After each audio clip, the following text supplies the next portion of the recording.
noite, pessoal. Muito bem-vindos ao Lights em Debate aqui na sua Rádio Atroz FM. Vamos falar hoje sobre um assunto bem interessante, sobre um filme que sempre me chamou a atenção. E assim, nessa última semana eu vi sempre no Google, né? Sempre aparece aquelas quando você que tem celular da Google, né? Sempre recebe aqueles informativos de matérias, às vezes matérias inúteis, e eu vi uma matéria sobre esse filme, né? Sobre o filme O Demolidor, que é um filme antigo dos anos 90 com o Sylvester Stallone e o Wesley Snipes. É um filme da época bem antigo, né? Considerado tosco e que teve pouco rendimento financeiro, né? Retorno financeiro, mas que para mim, né, na época era um barato, né? Mas aí, quando a gente cresce, começa a observar, vê que o filme tem muitas referências. E o tema do Lights in Debate dessa noite é o que o filme O Demolidor previu, né? Será que ele previu algo que a gente pode verificar, né, na atualidade, né? Antes de dar um pequeno briefing sobre o filme, sobre o que a gente vai abordar do que ele fala, vou dar uma boa noite primeiro para o nosso amigo Ivonito Carvalho. Boa noite, Ivonito. Boa noite, amigos do canal Lights. Boa noite, pessoal da rádio que está escutando a gente aí. Obrigado aí pelo convite dos amigos para a gente poder fazer esse debate, fazer essa abordagem desse filme. E é um filme, como o Felipe falou, é um filme tosco, mas serve como um bom entretenimento e pegar algumas deixas que ele dá ali, algumas de maneira indireta, outras de maneira muito direta mesmo, sobre noções e comportamentos que estão em voga hoje na atualidade aqui nesse ano de 2021, né? E a gente está no século XXI e a gente percebeu algumas situações que podem ser muito bem debatidas ali, sobre comportamentos, né? Valeu, Isaac. Como é que você está por aí, meu irmão? Boa noite, pessoal. Boa noite, pessoal que ouve a Rádio Atroz FM. Esse filme, ele tem algumas referências bem interessantes e que nós vamos falar por aqui.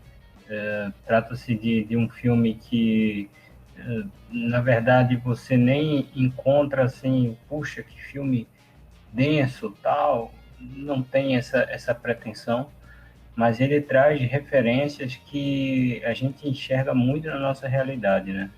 E realmente esse papo vai ser muito interessante, porque vamos traçar aqui alguns detalhezinhos que a gente precisa comentar sobre esse filme, que apesar de não ser dos mais brilhantes, assim, tecnicamente, vamos dizer assim, mas ele tem coisas bem legais que vamos debater aqui. Felipe.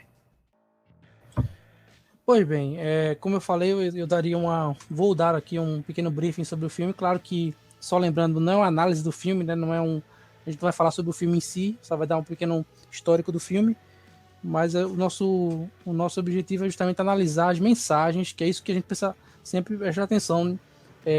Em filmes, em músicas, na cultura pop em geral. Eles sempre estão trabalhando com mensagens que vão além do que a gente está vendo e ouvindo. O ano é 2032. É 2032. Estamos no século XXI. E eu sinto dizer que o mundo se tornou uma versão medrosa dele mesmo, dirigido por um bando de bichonas. O filme, como eu falei, o filme é o Demolidor, né? O Demolition Man, né? Não é aquele filme do super-herói, não, né? Que é o Daredevil, que é diferente, né? Então esse filme foi um filme dos anos 90, mais ou menos ali 93, se eu não me engano. O filme se passa, né? Naquela época se passa, tem um pulo tem um gap de tempo, né? Primeiro os personagens ali tem começo ali em 1996, e aí acontece um problema com o personagem principal, né? E com o vilão, eles acabam sendo partícipes do mesmo crime, e naquela época estava se instituindo a criogenia, né? Que é também um tema interessante, porque é um tema que está em voga, né? E tem empresas que estão trabalhando com isso, só que as pessoas estão sendo congeladas, mas enfim, não há uma tecnologia para concluir isso. Então, a gente não vai abordar esse tema. Mas aí, quando eles fazem eles cometem o crime, né? Que eles participam do crime, eles são congelados, né? Tanto o John Spartan, que é o principal, né? Que é o vilão, que é o mocinho da história, né? E eles são congelados e são presos, aí a condenação é ser congelado, né? E depois lá pro ano de 2032, eles são descongelados, só que aí há uma intenção ali de colocar o vilão para tocar o zaralho, né? Tocar a bagunça naquela época. E assim, a gente começa a observar as mensagens justamente quando o personagem do John, o John Spartan, o personagem do Sylvester Stallone, quando ele é descongelado. E aí das primeiras coisas que a gente observa é que ele pede para fumar, né? Começa a observar que é tudo estranho, né? E uma das frases que me chamaram a atenção no começo do filme é justamente quando a personagem da Sandra Bullock fala, né? Quando ele pede para fumar, né? E eles não entendem por uma tragada, né? E aí aí ela fala assim, né? Digo assim, o que não é bom para você é ruim. Por isso é ilegal.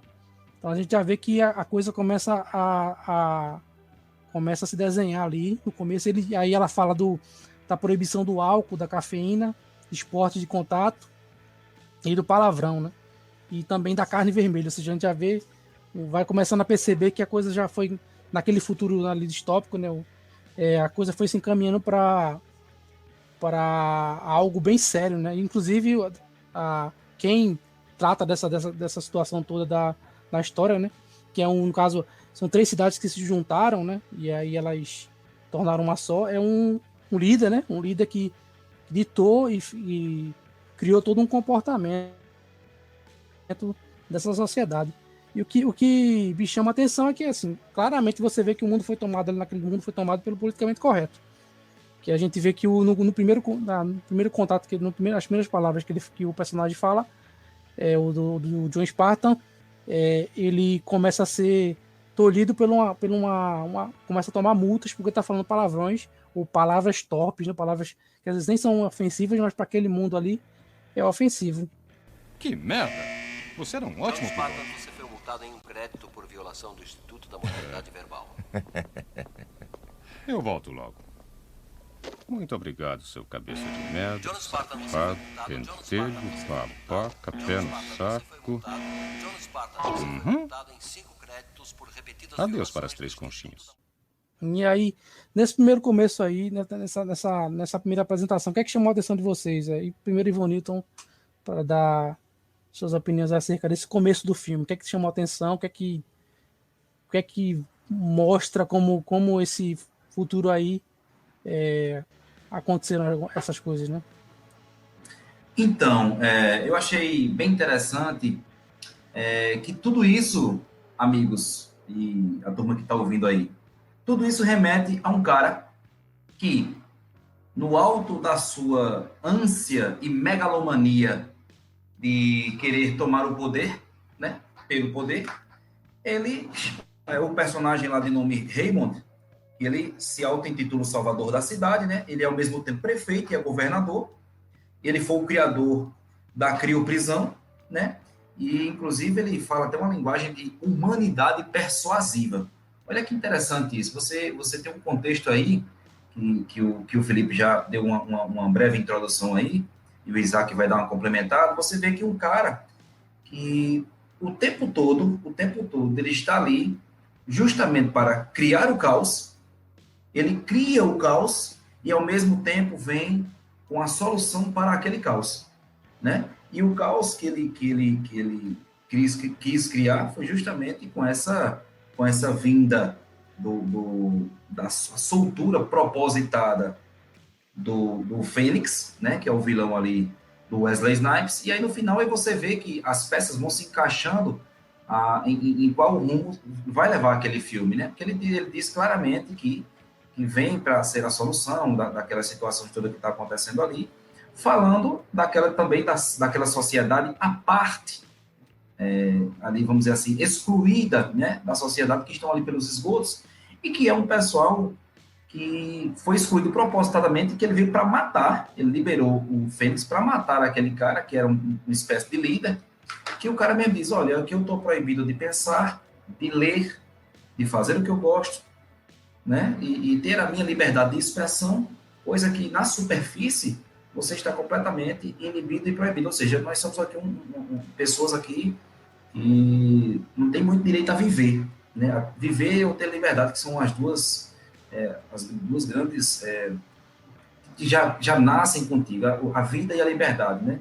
Enfim, aí você vê o desenrolar da história e tudo se encaixa para chegar nesse contexto do Raymond, né? E ao longo do filme a gente vê muitas situações de uma sociedade completamente imbecilizada. Eu, ao falar essa palavra aqui, já tomaria uma multa logo de cara, né? Eles têm acho que cada campo, cada metro quadrado, sei lá como é aquele, eles têm uma espécie de dispositivo que lhe dá um aviso que você está infringindo a lei ali por estar falando palavras de baixo calão, palavrões. Eu mesmo aqui já teria levado meio mundo, que eu falo palavrão pra caramba, já tinha levado meio mundo de multa aqui nesse negócio. É de uma imbecilidade completa e, ao mesmo tempo, um controle na forma de se comportar, na forma de se vestir, que isso a gente pode até ver depois ao longo do nosso debate aqui, e da forma de se pensar, um controle cognitivo, né? E tem uma palavra aqui chamada monitoramento, que é através do controle que eles fazem lá, do rastreamento, lá que tem um chip na mão, né? Que tem uns chips aí que o pessoal já fala nesses chips aí para você passar algum tipo de cartão, algum tipo enfim, de uma identidade que carrega consigo, né? Em vez de ter aquela identidade de papel, aquela identidade móvel, já carrega consigo, né? E aí, enfim, a gente vai debatendo aqui, e o que eu queria finalizar essa palavra minha aqui é o seguinte, essa frase minha aqui é o seguinte, essa introdução minha aqui é o seguinte: a gente vê que nem Jesus Cristo, que foi esse homem espetacular que se fez carne e pisou na terra, ele não quis controlar seu ninguém. Não quis controlar ninguém. Ele apenas dizia qual era o caminho certo a se seguir, né? E colocava o livre-arbítrio para que nós, seres humanos, escolhessem qual caminho quisesse seguir, né? E, no entanto, nós homens queremos a fina força, por poder, por grana, por qualquer outra situação, megalomania, a gente quer controlar as pessoas, a vida das pessoas, e por aí vai. Isaac, e aí? Eu gostei até do que o Bonito falou, ele pincelou algumas coisas que a gente vai trabalhar no decorrer do nosso programa, mas a gente tem nesse primeiro começo aí, justamente essa frase aí, né, do que é ruim, né, o que não é bom para você é ilegal. E aí, como é que a gente entende isso aí? Quem é que define o que é legal, o que é ilegal, né? Como é que a gente vai saber o que é certo, o que é errado, se não tá claro, né? Como é que a gente pensa em relação a isso? Depois o filme ele mostra quem está por detrás, né, dessa forma de se comportar, né? E assim é uma coisa assim muito interessante o filme, que ele coloca assim referências, porque o filme foi feito nos anos 90 e a personagem que a Lenina Huxley, né? Ela tinha, como é que se diz? Ela era muito fã dos anos 90. E aí há sempre uma referência assim de coisas brutas, né? De coisas atrasadas, como se aquelas coisas não poderiam ser usadas de forma nenhuma, né? Então, assim, é uma coisa assim bem interessante do filme. E assim, eu queria colocar até um detalhe seguinte: logicamente que eles colocam as mulheres um pouco assim meio que imbecilizadas, tal, mas assim, você vê como os homens, eles estão como mulheres, né? Você vê uma sociedade assim muito igual, assim, nesse sentido, né? Sem a questão de você ter uma sociedade com suas diferenças e suas riquezas. Então, é uma coisa muito interessante. Mas tem aquele personagem, né? Aquele personagem que é veterano, que serviu junto com o Esparta, né? Com o Esparta, tempos atrás, que você vê que quando ele olha pro Joe Spartan, ele se sente feliz, isso aí no início do filme, né, quando ele acorda, ele se sente feliz, assim, talvez de uma época que ele conseguia ter outros tipos de coisa, mas ele consegue se comportar dentro do seu, da sua nova realidade. Mas você vê o quanto ele fica feliz, um brilho nos olhos quando fala com o Spartan. E nesse início do filme, você reconhece muito essas coisas, assim, né? Além que o Ivanildo falou, essa questão que justamente eu falei, né? Dos personagens feminilizados, né? Dessa questão de não aproveitar que tal geração tem, porque na verdade foi feito uma espécie de lavagem, né? Porque depois do terremoto de 2010, do grande terremoto de 2010, eles meio que mudaram a forma de se pensar, né? Justamente pelo controle cognitivo, né? Que o Ivan Newton falou. E foi isso, assim, no início do filme eu vi essas impressões. Certo, verdade. Inclusive, depois desse comecinho do filme, né, a gente vai ver o desenrolar aí do... Primeiro é introduzido o personagem do Wesley Snipes, né, que é o Fênix, né, que é justamente o vilão. E a gente vê que naquela sociedade, como o próprio vocês falaram ainda da questão do comportamento do homem, a gente tem o primeiro choque de realidade, né, que é justamente como é a polícia, né? E aí a gente consegue linkar muito com o que a gente está vendo atualmente. Que nesse futuro aí a polícia o quê? Ela não usa armas. Acho que eles têm um cacetete, eu acho que é de choque, né? No máximo, aquilo ali é o que faz. E aí eles trabalham mais na questão do... Até um programa de computador, tipo um PDA, que vai dando a ideia do que vai fazer, como eles vão tratar o criminoso ali. E praticamente eu acredito que eles só trabalham, eles só coíbem tráfico, né? E aí uma coisa que eu até separei uma categoria aqui, né? Além do que a gente vai falar mais pra frente, é utopias, né? Porque tem muitas coisas ali que a gente sabe que não tem como se colocar na realidade, né? E coisas que não tem nem a ver tanto com o controle, mas que são coisas óbvias. O primeiro problema ali é quando o personagem, né, o Fênix, né? Ele vai lá, começa a tocar o terror, começa a bater nos policiais e você vê uma polícia aqui, não tem voz de comando, homens sem segurança, homens sem postura, e a gente começa a perceber que isso é um planejamento muito atual, né? E aí é um dos pontos que o filme começa a acertar, né? Começa a colocar coisas que realmente a gente está vendo na atualidade. Claro que não é ainda uma realidade de 100%, mas você percebe que esse ponto aí de deixar a polícia mais com pessoas vulneráveis, como pessoas que estão ali, mas assim, não estão acostumadas a trabalhar com conflito. Inclusive, você percebe que é até como eu falo, né? É uma utopia mesmo, porque a polícia não ter como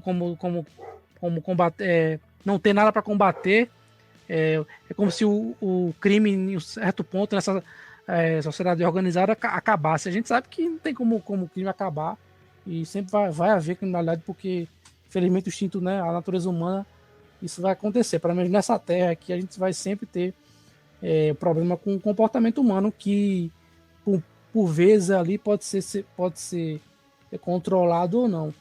Mas aí, os pontos que eu vi como utopia, né?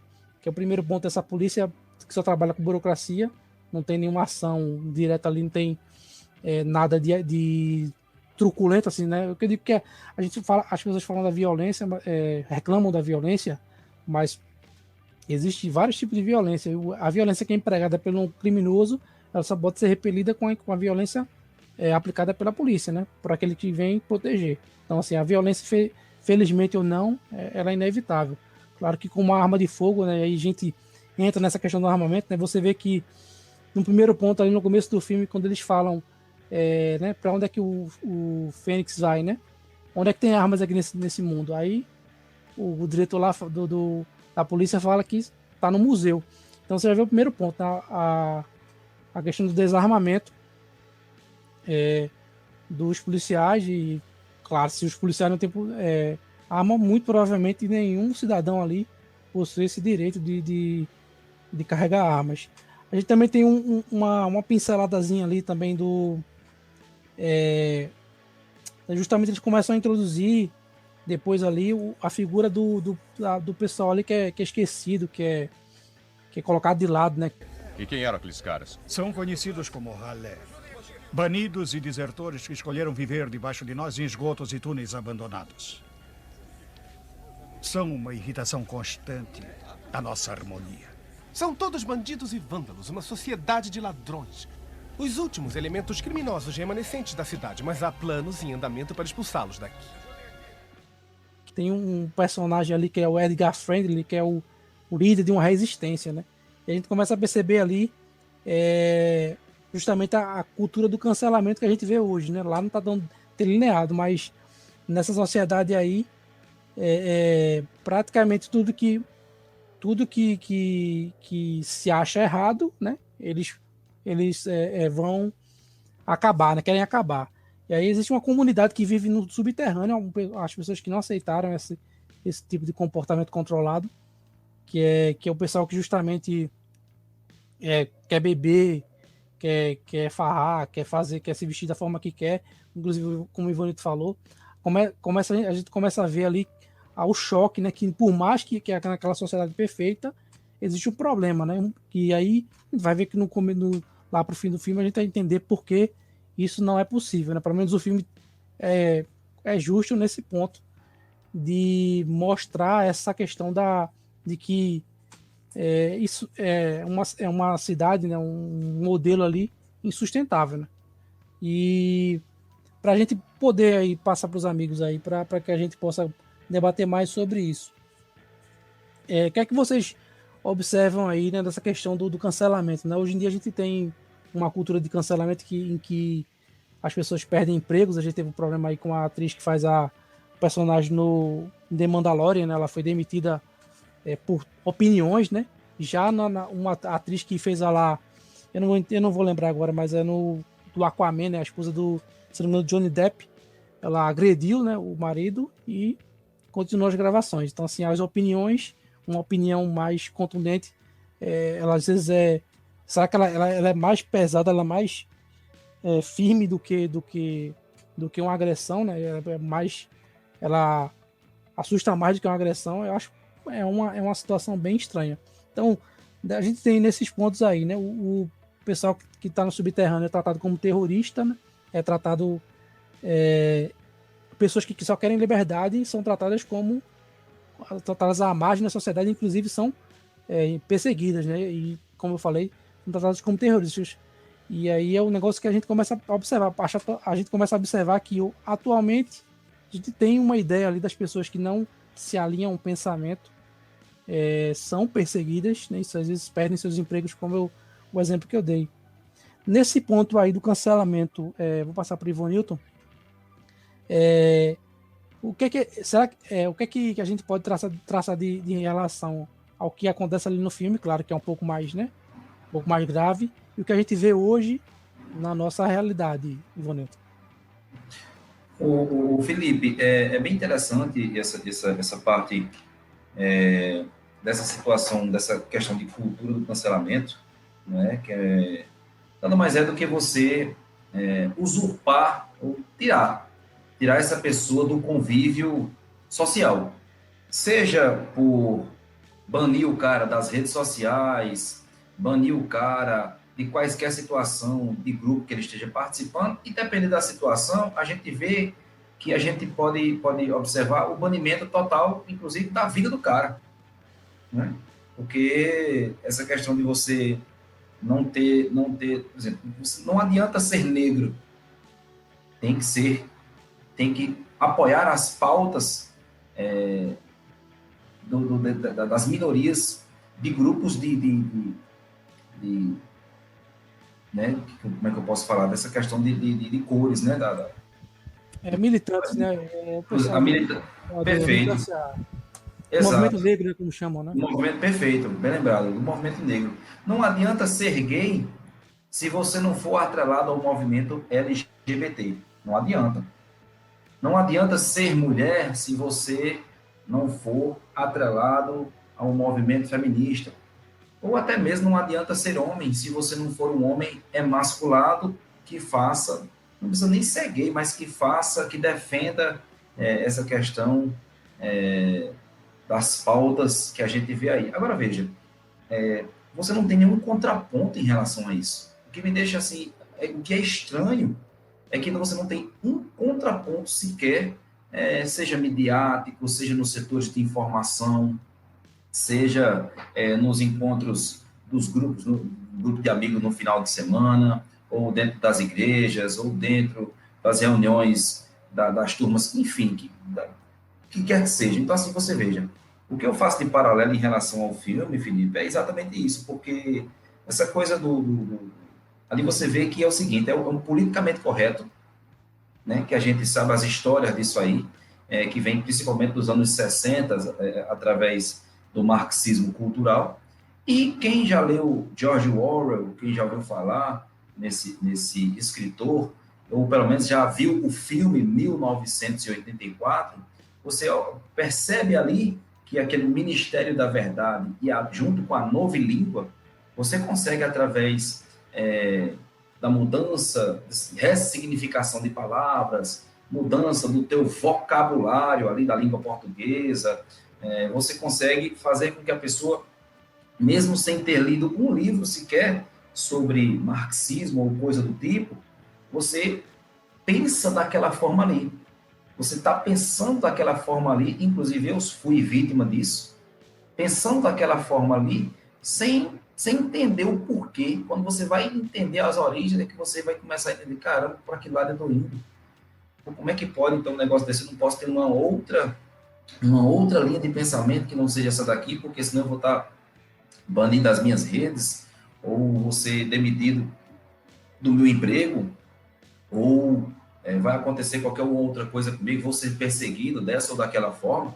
Então, assim, a gente vê, será se esse pessoal realmente é uma minoria mesmo? Já chegou a uma maioria? Ou é porque as vozes contrárias, elas não se levantam, não falam? Ou é porque quando se levantam, são completamente abafadas? Não tem um alcance tão grande, midiático, como as esquerdas têm, né? Porque o pessoal, inclusive, ficou pensando aí, as prefeituras não ganharam, as esquerdas não ganharam, mas não interessa.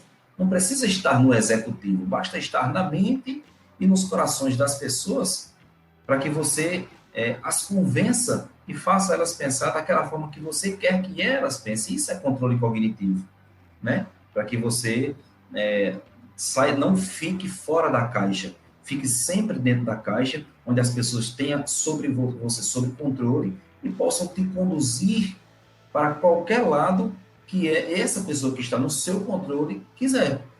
É assim que eu penso, e ficou muito evidenciado esse paralelo de um filme de 1993 para os dias atuais ali, quase 20 anos depois, né? Você vê que já existia isso, inclusive, só que de maneira que a gente mais jovem não se atentava a isso, a coisa está virando uma bola de neve, uma grande avalanche, e que pode desencadear uma situação mais próximo da realidade possível. Haja visto que você está vendo aí programas de televisão com homens afeminados, colocando, parecem robôs ou papagaios de piratas, colocando essas pautas aí completamente de ressignificância do pensamento, do linguajar, do vocabulário, né? Como essa coisa da linguagem aí, LGBT, que não deixa você falar mais o que é isso ou o que é aquilo. Você tem que fazer uma outra linguagem agora para falar só daquela forma ali. E aí você vê o quanto, se você sair fora dessa caixinha, você será cancelado. E tem muita grana envolvida, principalmente dessas pessoas que acham que o capital é péssimo. Essas pessoas que acham que o capital é péssimo usam do capital para fazer valer as suas pautas, colocar à frente e por aí vai. Isaac, quais as suas considerações a respeito desse paralelo entre a cultura do cancelamento que a gente vê, naquele momento onde a gente vê algo bem exacerbado, né? As pessoas realmente já estão sendo separadas e perseguidas. E o que é que a gente vê hoje em relação a essa cultura do cancelamento? Acredito que nós vivemos uma fase para chegar naquele estágio que o filme retrata, né? Das pessoas que moram lá no subterrâneo. Logicamente que não acredito que vão ter pessoas que vão morar no subterrâneo, mas vão ser cada vez mais cerceadas suas liberdades, né? E a cultura do cancelamento, ela vem como uma proposta muito, muito ruim. Inclusive, eu falei até isso no Luz na Escuridão, né? Que foi lançado nesse domingo, né? E justamente eu falo sobre isso. E dentro do retrato do filme, a gente vê que essas questões do cancelamento, né, que eles fazem, por isso que eles estão ali no subterrâneo, são de coisas assim, desde bebidas até hambúrgueres, né, e também as questões da liberdade de expressão, ou seja, coisas assim, até vamos dizer, alimentares, cotidiano, até coisas assim, mais de liberdade de pensamento. Então, assim, logicamente que o filme, ele retrata de uma coisa assim, muito caricaturada, mas a intenção do filme é essa, para que através dessa questão caricaturada, a gente possa entender como funciona nos dias de hoje. Naquela época eles já falaram alguma coisa à frente do seu tempo, na verdade já tinha outras obras, né, até o próprio 1974, mas assim, vamos dizer, em matéria de filmes, assim, né, que fora o próprio filme 1974, mas ele lança uma proposta muito interessante, né, e com certeza aquelas pessoas que estavam sofrendo aquele, vamos dizer, cancelamento no filme, eles têm um paralelo muito interessante com o que a gente vê hoje. Perfeito. Inclusive, é importante, como o Ivan falou e também o Isaac reforçou, que a gente está usando esse filme, né, esse filme, o Demolidor, como um exemplo, né, porque, na minha opinião, né, que foi eu que propus a pauta, ele é o que abarca mais a todos os temas, né, que a gente vê atualmente em relação a cerceamento de liberdade. A gente vai também tratar um pouco sobre questão alimentar, questão comportamental, a gente já está falando. Ele é o que trata de mais pontos, porque você tem aí próprios livros, né? Em 1984 tem acho que também o do Aldous Huxley, que é o Admirável Mundo Novo. Aí filmes, você tem o 1984, que é filme também. Você tem o Equilibrium, que é um filme com o Christian Bale, né? Que foi o Batman por acho que 2 ou 3 filmes.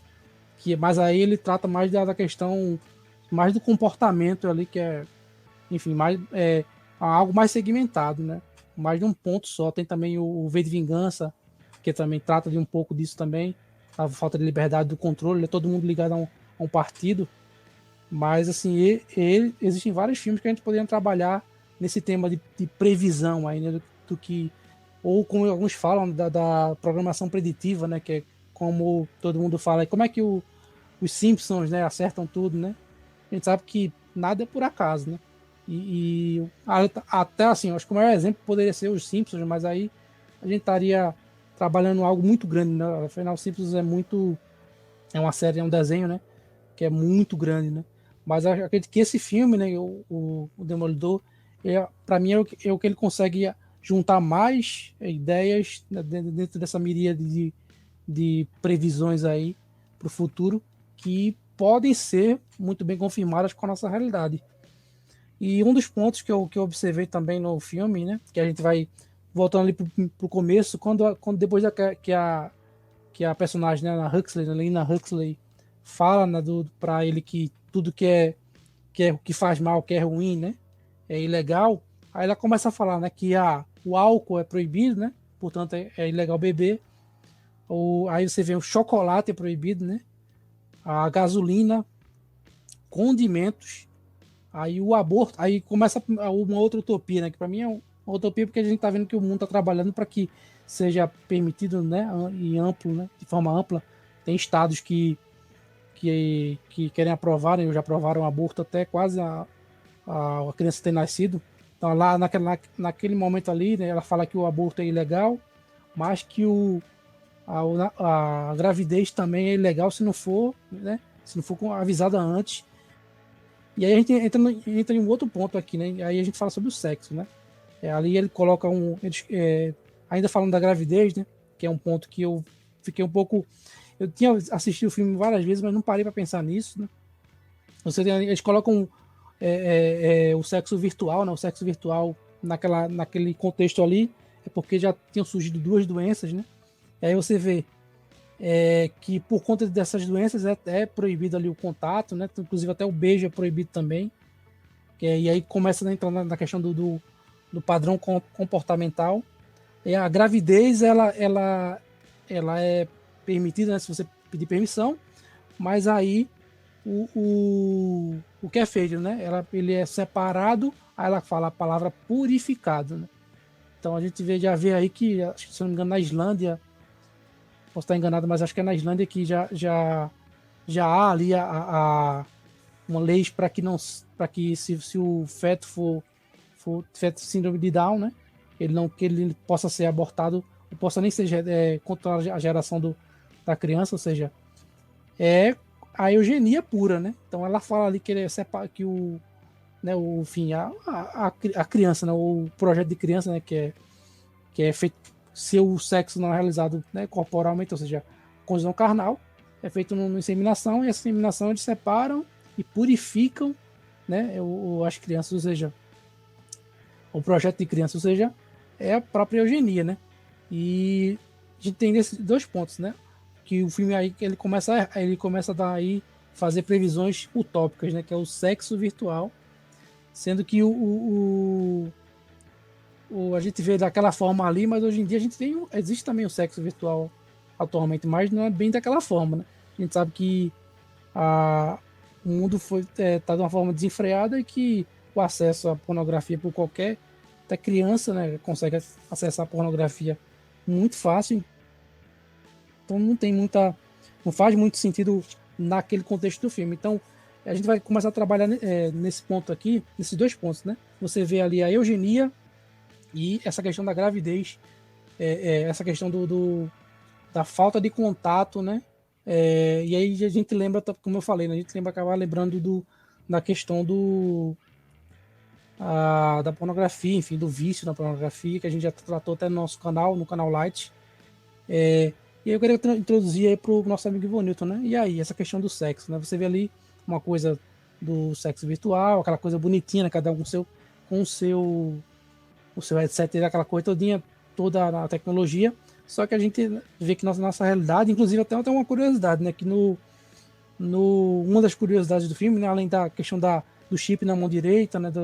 Da biblioteca Schwarzenegger, né? Que ele realmente consegue acertar essa questão do Schwarzenegger ser introduzido na política. Ela fala que o excesso, ou seja, de sexo, né? Que o comportamento, né, sexual foi um dos motivos da decadência na sociedade, né? Chega a ser uma piada, né? Porque, na verdade, a gente sabe que o que a gente vai ver hoje em dia, e a gente vê hoje em dia, é o sexo ser mais incentivado, até por mais novos, e aí a gente tem agendas bem bizarras que estão se desenvolvendo aí, inclusive até o próprio presidente foi acusado de perseguir pedófilos, né? Então a gente já vê que a coisa está num nível, hoje em dia, absurdo, né? Então, nesse ponto aí do comportamento em relação ao sexo e a gravidez, né? O que você observou aí no que a gente vê hoje, Ivonilton? Então, Felipe, é muito, muito importante essa observação aí, porque eu queria até realmente falar sobre isso mesmo, que é bem interessante isso, que veja bem, é bom a gente separar as coisas aqui, para que a gente possa passar um conceito legal, para que o ouvinte possa, assim, pegar um pouco das nossas opiniões e fazer a sua própria pesquisa, né, para evidenciar por seus próprios olhos o que está acontecendo, né, de mudança comportamental.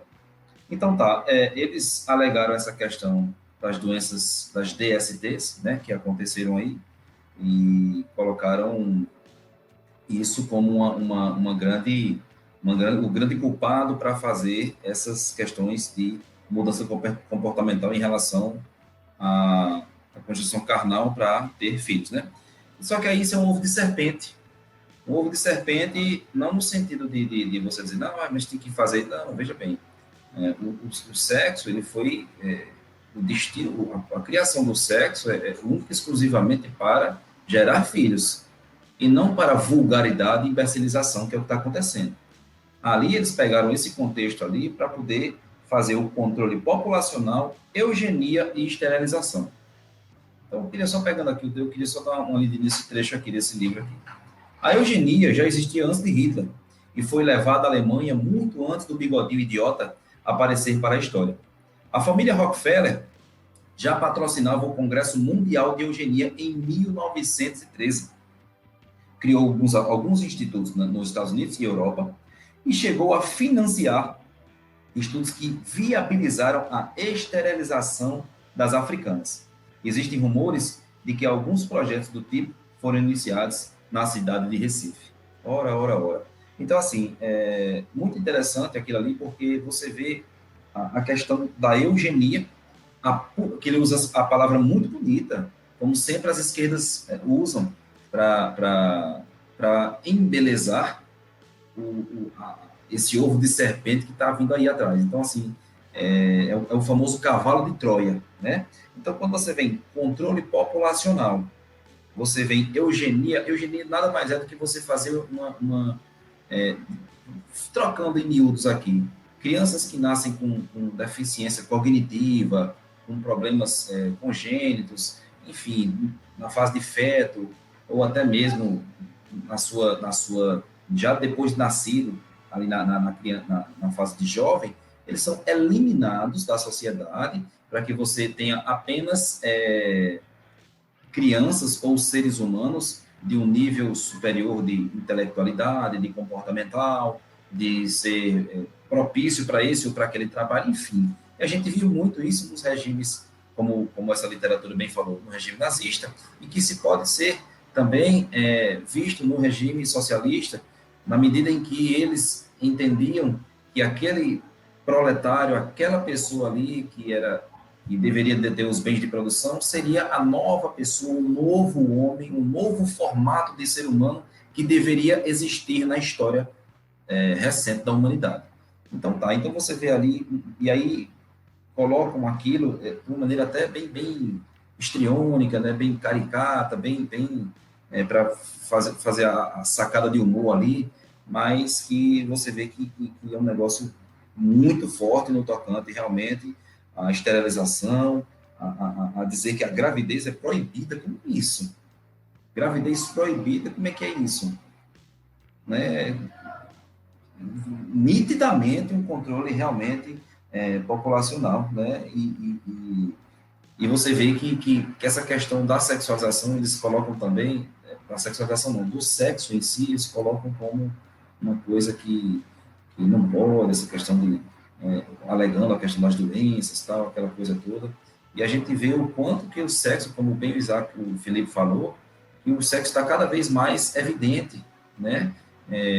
Pela vulgarização, pela imbecilização, pelo teor de músicas que a gente vê na cultura da música brasileira e até mesmo internacional, o nível das letras, quais são os convites que as letras lhe fazem, né? Ou se é para bebedeira, a bebedeira já leva a sexo fácil, o sexo fácil já leva a procriação, a multiplicação de mais doenças, que também leva a nascimento de crianças aí, de pais e mães que nunca, talvez só se conheceram naquela. Então, assim, uma situação que é desencadeada de várias outras situações de influências comportamentais que não condizem com a realidade. Então, assim, o que eu tenho para dizer é isso. Ficou muito claro nessa parte aí, o paralelo que se faz com hoje. A gente vê aí a Planet Parenthood, que tem uma proposta muito bonita, né? Que eles dizem que é um controle paternal, que você vai ali ver, fazer um planejamento, né? Para crianças que vão nascer ali, aquela coisa toda, um negócio bem bonito, mas que por trás você observa o quanto de grana que é injetada por famílias, inclusive uma delas eu citei nomes aqui, né? Que estão totalmente documentadas. Só quem quiser pesquisar, que possa pesquisar aí né, para vocês entenderem as evidências que a gente está trazendo aqui. E esse filme toca muito nesse ponto, dessa questão de controle populacional. Controle populacional, tal qual como Thomas Malthus, né? Thomas Malthus muito bem falou, e para quem gosta da cultura pop, nosso querido Thanos, né? Verdade. Para jogar pro Isaac, né? Pra gente continuar, e também vou aproveitar esse ponto aí, também falar um pouco além dessa questão do sexo, né, colocado como aí, evitando aí que as doenças se propaguem, eles colocam o sexo de forma virtual, e a gente sabe que o sexo hoje em dia, né, nessa previsão eles não acertaram nem um pouco, né? Claro que da questão da limitação da gravidez e o aborto tem também contradições aí com hoje. A gente também tem um ponto do vegetarianismo, né? Porque, como o próprio, acho que foi o Ivanito que falou, da questão da carne, né? Que o consumo de carne é proibido, e em determinada situação ali, acho que quando eles descem, né, vão lá para baixo, né? Pro subterrâneo. Eu acho que eu vou vomitar. Nossa, isso aqui é demais. Não querem provar? Só não pergunte de onde vem a carne. O que quer dizer com isso? Tá vendo alguma faca por aqui, detetive? Esta carne é de quê? Esta carne é de rata.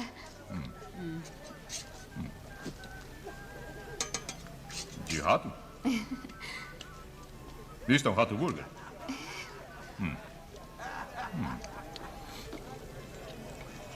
Nada mal. Nesse filme, a agenda do vegetarianismo, né, enfim, e outras soluções, outros tipos de, né, limitações aí, se tornaram algo tão rígido, né, que as pessoas foram obrigadas a se alimentar daquela forma, né, como vegetarianos. Inclusive as redes de fast food, né, naquela época ali, se tornaram redes gourmets, né? Então, dentro desses dois pontos aí, Isaac, você tem aí a questão do sexo colocado de forma virtual, mas que não, na verdade, hoje em dia a gente vê que existe um sexo virtual, existe, mas não é bem para proteger as mentes das pessoas nem o corpo, não. Muito pelo contrário. A questão da eugenia e também esse ponto aí da alimentar, né, do vegetarianismo naquele mundo ali, ele venceu.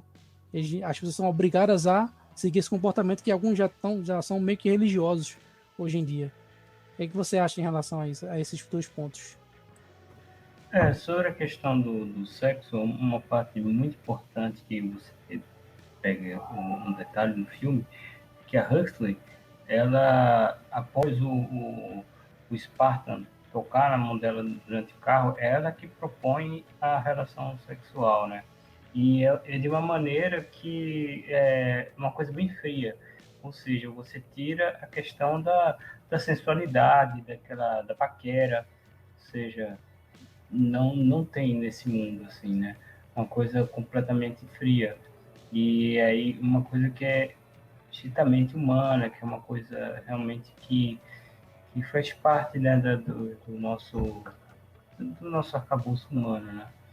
E sobre a questão do sexo, justamente isso, né? Eles fazem aquela coisa de proteger das DSTs, mas na verdade você tem uma questão muito de controle e o filme prova, não através do sexo, mas através do beijo, que na verdade aquilo parecia ser bom, mas não é tão bom quanto o que é na realidade, né?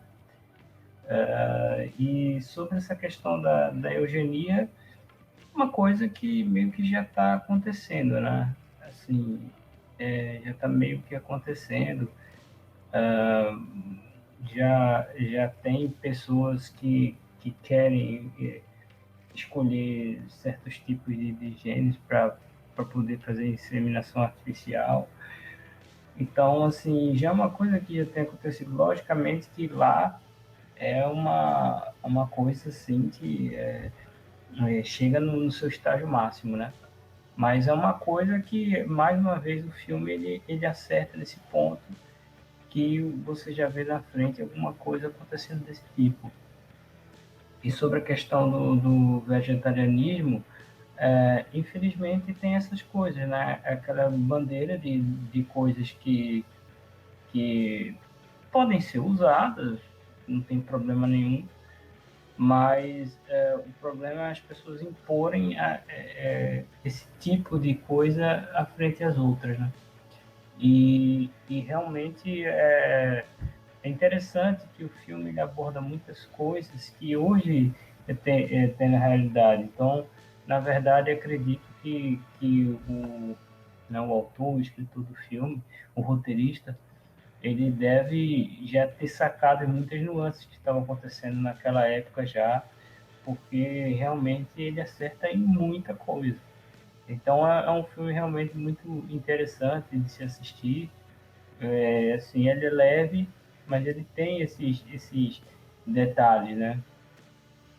E na verdade é aquela coisa, né? Sempre falar que é o comportamento tal, que é o comportamento, mas no final sempre aquele líder que na verdade controla tudo, né? E ele por debaixo dos panos ele tem outros tipos de estratégia, né? Que é justamente pegar o personagem do Wesley Snipes para poder matar o pessoal lá do esgoto, né? Ou seja, o cara fazendo uma coisa por debaixo dos panos, que justamente quando teve aquele homicídio, né? Aqueles primeiros homicídios do filme, eles diziam assim que parecia o último homicídio de 2010, ou seja, fazia mais de 20 anos que tinham homicídio, né? Então, assim, é uma coisa assim, bem interessante esse filme, cara, bem legal. Mas vamos lá, né, Felipe? Para as considerações finais.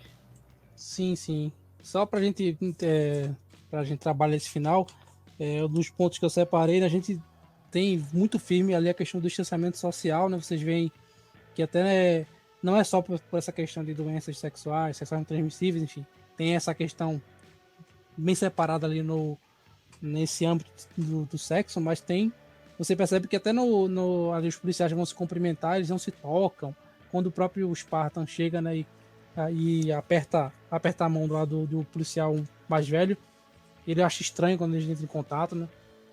Aí você vê que por algum motivo, eu digo por algum motivo porque o filme não fala sobre isso, mas muito provavelmente dentro dessas agendas aí, dentro que a gente teve aí estamos vivendo ainda na época dessa doença, né, da gripe chinesa, né, que muito provavelmente dentro dessas doenças aí que são graves ou não, ou às vezes são superdimensionadas, aconteceu essa ideia do distanciamento social, né, como o personagem, o que faz toda essa organização, o Cocteau, se eu não me engano o nome dele, ele é que planeja tudo isso, então de alguma forma ele conseguiu encaixar que a ideia do distanciamento social, quando não está muito próximo, era uma ideia que fazia sentido, inclusive com pseudociência, né? Porque a gente sabe que hoje em dia a ciência não é só o que ela é, né? Ela tem um componente político muito grande e muito forte. E o último ponto que eu separei ali dentro e que se completa com outro tema é a tecnologia de vigilância, né? Hoje em dia, naquela época ali, a gente tem câmeras em todos os locais, você tem equipamentos que tiram dúvidas das pessoas, e tem até na primeira cena ali, quando o Fênix vai procurar, né, onde tem armas, onde ele quer saber onde é que ele vai procurar se armar, ele começa a acessar um computador, né, com conhecimentos que ele foi, né, que ele aprendeu ali de forma planejada por conta do personagem. Aí é bom vocês assistirem para entender essa ideia, esse objetivo, né, que o cara tem, né, de realmente tocar o terror e pegar o líder do pessoal da resistência. E ele chega numa máquina, tá lá um cara lá com a roupa, né, a indumentária que eles usam lá praticamente igual aos outros, e uma máquina dando elogios, incentivando ele, ou seja, você vê uma sociedade fragilizada justamente por esse controle comportamental. Pessoas frágeis, pessoas fracas, a gente vê isso hoje em dia, né? Nesse âmbito também da tecnologia, você vê também que em todos os lugares da cidade você tem máquinas que ouvem o que você fala, né? Dentro dessa questão da vigilância. E quando você fala qualquer palavra que eles não gostem, né? Ou, enfim, um palavrão, até acho que acredito também que comportamentos também, né? Já que tem câmeras, você recebe multas, né? E aí quando tem aquela brincadeira lá das 3 conchas, né? Que até hoje ninguém sabe como é que funciona. Ele vai... o John Sparta, né, começa a reclamar de que não tem papel higiênico, e aí você percebe que ele começa a falar os palavrões ali e a máquina vai multando ele seguidamente. Não finalizando esse nosso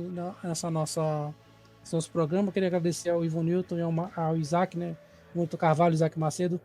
Temos feito, na verdade, né, vídeos às segundas, às quartas, às sextas, aos sábados e também ao domingo, né, como o Isaac falou, né? A Luz na Escuridão, que é um quadro que fala ao coração das pessoas e também a questão da espiritualidade. Então, muito boa noite a todos. Tchau, tchau. Pensar. Eu gosto de ler. Eu quero liberdade de expressão e liberdade de escolha. Eu sou o tipo de cara que gosta de sentar num restaurante gorduroso e pensar: nossa, eu como T-bone stick ou churrasco de costeletas com uma porção de fritas. Eu quero ter colesterol alto. Quero comer bacon e manteiga e quilos de queijo. Quero fumar um charuto cubano tão grande como Cincinnati na ala de não fumantes. Quero correr nu pelas ruas como gelatina verde pelo corpo, lendo revista de mulher nua. Por quê? Porque de repente posso ter vontade, cara. Eu vi o futuro e sabe como é que é? É uma velha virgem de 47 anos sentada de pijama, tomando milkshake de banana e cantando: eu quero um cachorro quente.